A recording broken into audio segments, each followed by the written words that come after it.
สม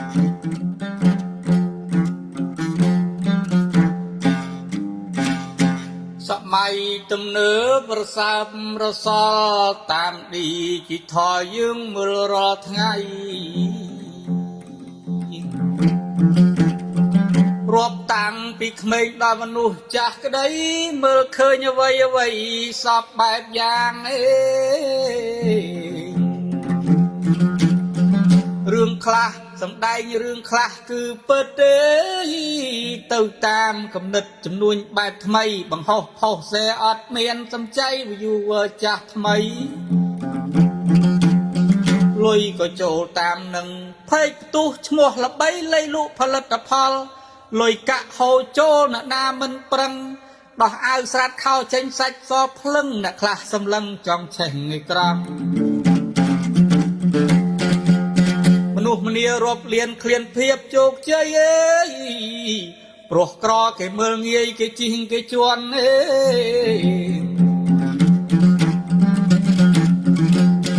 សង្គមបង្រៀនឲ្យយើងដើរទាន់ក្រល្ងងគេជន់គ្មានរឯងចិត្តសង្គមបពពួកសង្គមស៊ីខ្សែសង្គមឲ្យតម្លៃតែអ្នកមានលុយពិតទើបបង្រៀនមនុស្សឲ្យលែងចេះគិតខ្លាយជាងងឹតទាំងមិនដឹងខ្លួនហើយ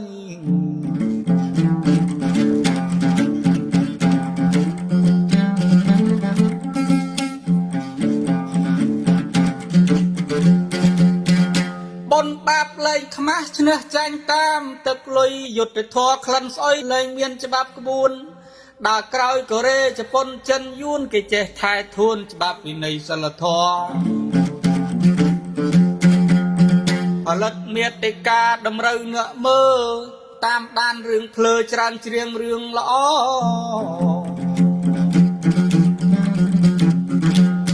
រឿងដែលមិនគូបែកជាឈូឆោហាក់ដោយសាទរឲ្យផលិតថែមពិតដូចសម្ដែងដូចពិតអ្នកមើលដេកគិតតាមដានបន្ថែមខ្លះចូលជេរស្ដីដូចដាក់គ្រឿងក្លែមដូចនំបង្អែមផ្អែមប្រៃលាយគ្នាឥឡូវបណ្ឌិតអន្តិតបុះរៀនមានខ្លះក៏ក្រៀនចេញធ្វើស្គូតជាផលិតមាតិកាតាមបែបវេទនានេះក៏ព្រោះតែហេតុផលចង់ល្បីហើយនឹងលុយកាណាមួយរឿងល្អវាមិនអាចល្បីអើយដូចរឿងប្រុសស្រីក្បត់ស្នេហ៍លួចលៀង